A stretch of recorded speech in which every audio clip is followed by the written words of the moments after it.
Olá, estamos de volta com o nosso programa viversaude.tv e o tema de hoje é sobre a síndrome do ovário policístico. E para tirar as nossas dúvidas, estamos aqui com o Dr. Mário Martinez. Obrigada, Dr. Mário, por ter aceito o nosso convite. Muito obrigado, eu que agradeço. O Dr. Mário Martinez é médico, mestre em ginecologia, chefe de ginecologia e obstetrícia do Hospital e Maternidade São Luís. Dr. Mário, você poderia nos explicar o que são os ovários, qual a sua função e onde eles se localizam? Então, Ana, na verdade os ovários são dois apêndices que ficam ao lado do útero. Eles têm uma coloração branco nacarada e os ovários são responsáveis por armazenamento dos óvulos. Então, quando a mulher nasce, ela vai armazenar a quantidade de óvulos necessária durante a sua vida reprodutiva nos ovários. E os ovários também são responsáveis pela produção hormonal dos hormônios femininos que vão ser responsáveis pelo ciclo menstrual da mulher. Então, quando a pessoa nasce, ela já tem o número de óvulos pré-determinados? Pré-determinados. Muito interessante. E o que é a síndrome do ovário policístico? Então, na verdade, o ovário policístico, Ana, é quando nós temos a cápsula do ovário de nascença mais grossa do que o habitual. Então, a mulher vai formando os folículos ovarianos e na hora que que estão maduros, devem desprender os óvulos, eles têm dificuldade em desprender. Por isso que quando eu faço um ultrassom, eu vejo o ovário cheio de folículos, que são vistos ao ultrassom como microcistos. Somente pelo ultrassom dá para saber se a pessoa tem essa síndrome? O ultrassom é uma das armas, uma das ferramentas para diagnóstico. E isso acarreta na mulher uma série de transtornos metabólicos. Hoje a gente sabe que o ovário policístico é responsável por 10% de incidência em todas as mulheres em idade reprodutiva. E vai acarretar distúrbios endocrinológicos e metabólicos que trazem uma série de consequências para a mulher. Entre elas, uma pele seborreica, formação de acne, nós podemos ter um aumento da pilificação dos pelos, chamado de hirsutismo. Algumas mulheres podem apresentar alopécia, quedas de cabelo, e, consecutivamente, apresentam ciclos menstruais irregulares. E são mais doloridos? Costumam, quando tem a sua menstruação, que não é mês a mês, são menstruações mais dolorosas. E o grande X da questão, o grande problema que está em voga é que muitas têm dificuldade em engravidar tendo o ovário policístico. E qual é o tratamento adequado para essa patologia? Então, Ana, aí a gente divide em duas grandes correntes. Aquele grupo de mulheres desejosas de ter filhos, então a gente vai fazer um ciclo ovulatório, onde a gente vai forçar a ovulação da mulher, aumentando a chance de gravidez nesta pessoa que tem dificuldade. E aquele grupo de mulheres que não quer ter filhos, aí nós vamos fazer um tratamento com hormônios que vão atuar nesses efeitos que a mulher tem metabólicos, que eu te falei. Os efeitos colaterais. Que são os efeitos colaterais da pele com acne, do hirsutismo, na obesidade, que elas têm uma tendência maior à obesidade, elas têm um aumento de resistência à insulina, favorecendo diabetes, hipertensão, uma série de doenças. Quantos anos é possível? É necessário que a criança esteja, que a mocinha já esteja menstruando para que se descubra essa síndrome? Sim, normalmente essa síndrome é descoberta após a primeira menstruação. Ela nunca passa a ter ciclo regular, ela sempre tem o ciclo desde o início da sua menarca, da sua primeira menstruação, são ciclos irregulares. E aí você, mediante a ultrassom e alguns exames de laboratório, consegue fechar o diagnóstico de síndrome do ovário policístico. E o intervalo entre uma menstruação e outra costumam ser a regularidade é grande? Não há uma regularidade, são ciclos totalmente irregulares. Então ela pode menstruar, depois menstruar daqui 3 meses, 6 meses, e isso faz com que ela tenha uma série de transtornos realmente. Então cabe aos pais ficarem atentos, né? Sempre ficarem atentos ao diagnóstico. Mamãe e papai que estão com a filhinha aí que acabou de menstruar, sem dúvida, observarem alguns efeitos, se ela tem, no caso, algum efeito colateral. Exatamente. Que o Dr. Mário acabou de citar. Muito obrigado, Dr. Mário. Vamos ao nosso próximo bloco, onde o Dr. Mário responderá as perguntas dos nossos telespectadores, junto com o nosso querido Dr. Mauro Coimbra.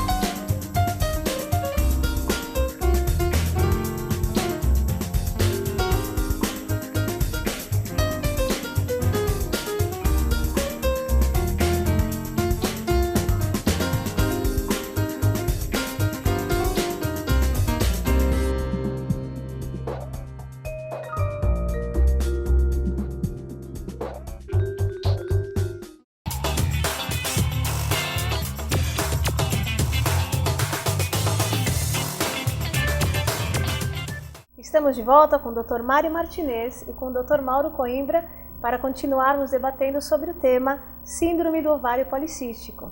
Agora nós vamos responder as perguntas dos nossos telespectadores. Dr. Mário, a pergunta de Cristiane de Barueri. Tenho ovários policísticos e tenho medo de não conseguir engravidar. Então, Cristiane, na verdade você não precisa ter esse medo, porque hoje os ovários policísticos já existe tratamento em relação à gravidez, onde a gente força a ovulação através de medicamentos especiais chamados indutores da ovulação. E a gente acaba tendo um bom resultado quando você acerta a parte hormonal, deixa a parte metabólica dela extremamente ativa, ajuda muito o exercício físico, dieta, então você compensa melhor o ovário policístico dos seus distúrbios metabólicos, força um pouco a ovulação e a gente tem tido grande sucesso em relação à gravidez. Acho importante, doutor, falar sobre a prática de exercícios físicos, porque nós, do programa Viver Saúde, nós somos grandes apoiadores, incentivadores da prática da atividade física.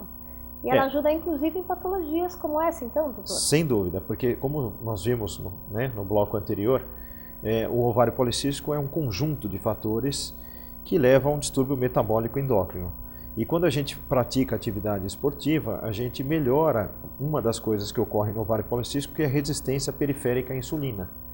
E você praticando o exercício, você diminui essa resistência à insulina, diminuindo o risco de diabetes nesse tipo de paciente, e favorecendo que a parte metabólica funcional, hormonal, fique pronta para uma futura gravidez. O Dr. Mauro sempre cita os benefícios da atividade física, não é, doutor? Muito importante. E nesse fato que o Dr. Mário falou, em resistência à insulina, também a gente tem que dar muita ênfase para a nutrição. É muito importante a nutrição da paciente. E voltamos lá à multidisciplinaridade, ou seja, a nutrição influi muito nesse processo, já que você tem de diminuir a resistência à insulina. Para isso você tem que ter uma dieta adequada e nos horários certos de alimentação. E hoje nós temos muitos avanços na medicina. Então, caso essa pessoa que possui a síndrome do ovário, ela não consiga engravidar com a estimulação, ela posteriormente ainda tem a possibilidade da inseminação artificial, não é, doutor? Sem dúvida. Então, assim, hoje a gente sabe que uma boa parte das pacientes que procuram centros de reprodução apresentam a síndrome do ovário policístico, onde elas vêm tentando engravidar e não conseguem, e a gente dispõe de técnicas de reprodução assistida, entre elas a inseminação e uma técnica mais complexa, a fertilização in vitro, favorecendo em grande número essas pacientes. A fertilização in vitro é aquela em que o óvulo e o espermatozoide, a fertilização é feita fora do útero. Isso, exatamente. No ovário policístico é mais raro a gente precisar desta técnica. Normalmente, com ciclos induzidos, forçando a ovulação, ou até mesmo com inseminações, que são técnicas de baixa complexidade, onde a gente só coloca o espermatozoide no interior do útero dessa paciente, forçando a ovulação, já é o suficiente para que elas engravidem. Eu gostaria de ratificar que o Dr. Mário ele é especialista, inclusive, em inseminação. Em reprodução assistida, exatamente. Reprodução assistida, exatamente, a terminologia correta. Isso, é o mais correto, né? O que eu gostaria de deixar para você que está assistindo, inclusive, o professor, o educador físico, ele não é habilitado. Ele não tem condições, ele não pode prescrever nenhum medicamento. Se esteja acontecendo algum professor de vocês que estejam nos assistindo, cabe uma reclamação junto ao Conselho Regional de Educação Física, não é, doutor? Exatamente. Reiterando o que a Ana está falando, eu acho que é importante que esse tipo de medicação seja prescrita exclusivamente por médicos. Lembrando médicos especializados. Médicos especializados. Lembrando que esse é um medicamento de efeito androgênico, onde nas mulheres pode causar aumento da pilificação, causar casos de hirsutismo. O hirsutismo seria o aumento dos pelos. Certo. E também levar a quadros de irregularidade menstrual. Então, na verdade, são medicamentos que devem ser controlados e prescritos por especialistas. E vale aqui, Carla, um lembrete de que com atividade física, associada a uma boa alimentação, tendo um acompanhamento médico, você consegue perder uma barriguinha, que o preço pode vir a ser muito caro, não é? Exatamente. Eu acho que sempre as técnicas naturais favorecem com que você tenha um emagrecimento sustentável. Quando você se utiliza de medicamentos para emagrecer, é um emagrecimento que você emagrece enquanto está tomando o medicamento. Na hora que você para de tomar, a pessoa volta a ganhar peso. E isso não é interessante, porque a pessoa não aprendeu a se alimentar corretamente, não corrige hábitos ruins de alimentação, passa muitas vezes a não exercer atividades físicas, porque se acomoda com o emagrecimento medicamentoso, mas quando ela para, ela retorna ao ponto de início, né, onde ela vai voltar a engordar. Então, na verdade, o ideal sempre o emagrecimento é ser acompanhado por atividade física, uma alimentação adequada, né, com orientação nutricional, e que aí sim nós temos um emagrecimento sustentável, onde a pessoa aprendeu assim a lidar com os fatores que engordam. Fica muito difícil. Isso é comum no consultório de vocês? Virem pacientes com prescrições que não são feitas por médicos realmente especializados em reposições hormonais? Infelizmente no Brasil isso ainda é uma prática comum, mas que cabe a gente a corrigir e orientar a paciente que isso não é uma prática legal. É fundamental que medicações de uso controlado, medicações que vão ter um princípio ativo que vai mexer com a química desse organismo, que seja feita por profissionais especializados. O Dr. Mário disse que inclusive nos efeitos colaterais é acne. Então eu acho que existem alguns dermatologistas que dificilmente conduzem esse paciente a um ginecologista. Seria até interessante, eu gostaria que o Dr. Mário deixasse uma mensagem para os seus colegas, né? Então, até no sentido de estar podendo direcionar essa possível patologia. Exatamente. Então, assim, hoje a gente sabe que é muito comum os consultórios de dermatologistas receberem meninas, né, com distúrbios hormonais e reclamando de acne facial, né, e que acabam procurando o dermatologista como uma primeira avaliação. E que também seja feito, nesses casos, a avaliação do ginecologista. Porque às vezes o problema não está só na acne, né, na pele seborreica. Você passa um produto na acne, ela melhora, mas você não corrige o distúrbio hormonal, volta-se a acne.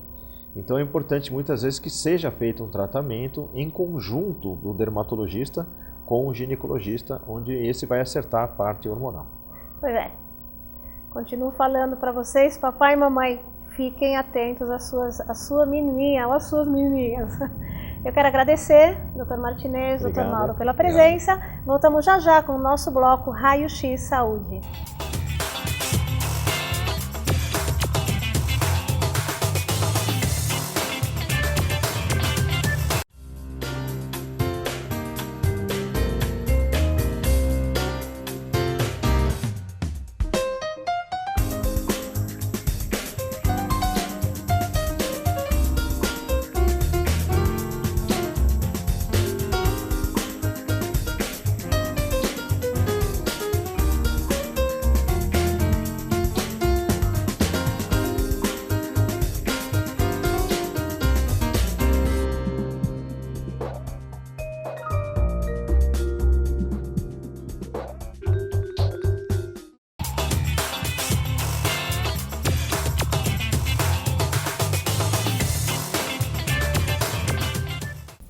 Olá, estamos de volta com o nosso quadro Raio X Saúde e hoje nós vamos conhecer a responsável pela parte psicológica dos nossos participantes, a doutora Sandra Gaspari. Tudo bem, Sandra? Olá, prazer, tudo bem? Obrigada por você ter vindo ao nosso programa e obrigada por você estar apoiando os nossos participantes. Eu que agradeço. A doutora Sandra é psicóloga clínica, orientadora vocacional e consultora em recursos humanos. Como está sendo? De que forma você está dando suporte aos nossos participantes? Então, o suporte no sentido de orientá-los, né, para que eles tenham uma maior adesão ao tratamento médico e nutricional e também ao acompanhamento físico. Paralelamente, ajudá-los no sentido de elevar a autoestima, né, e também no maior autoconhecimento. Para você que está nos assistindo agora, os nossos participantes, eles estão com obesidade, uma em especial no grau 1, e nós temos um participante com obesidade mórbida. Como está a autoestima desses participantes, doutora? Olha, eu acho que assim, no caso da dona Lília, ela aderiu ao tratamento, né? No início foi um pouco complicado, mas assim, agora já está caminhando, né, de uma forma mais eficaz, tranquila. Ela é uma pessoa assim que tem muita força de vontade, então assim, ela já entrou de cabeça, né? O Ivan, ele está num outro momento, né? Porque ele está com uma obesidade, inclusive, uma obesidade, maior, acaba tendo uma maior. dificuldade até maior na realização dos exercícios, né? Então, assim, a questão com ele é trabalhar um pouco mais a autovalorização e também a questão da disciplina, né? Que nesse caso é importante para que ele possa aderir ao tratamento também. E quais as barreiras mais difíceis que eles terão que enfrentar durante o programa? Eu acho que a maior barreira é enfrentar a si mesmo, né? E aí, por isso que é importante esse autoconhecimento, né? A pessoa se olhar e ver aonde que ela está colocando empecilhos, né? Para, enfim, não chegar à meta, muitas vezes, né? Aquela coisa, né? Eu quero chegar lá, mas eu vejo um monte de coisas no meio de... Autossabotagem, a famosa autossabotagem. Né? A resistência, né? Resiste e acaba fazendo coisas até contrárias, né? Para que não chegue no resultado, mas é uma coisa muitas vezes inconsciente. Eu acho importante para você que está nos assistindo e também está infeliz, está gordinho, gordinha, não está contente com o seu corpo, toma cuidado, não coloque muito a culpa nos outros, porque de acordo com a doutora Sandra é uma sabotagem. A sabotagem assim, né? Eu vou colocar no externo, né? Aquilo que eu tenho dentro de mim, né? Então, assim, porque as pessoas, né, não me ajudaram, ou então, aconteceram tais e tais fatos e eu não consegui fazer, né? E muitas vezes o que acontece é que o fator é interno, né?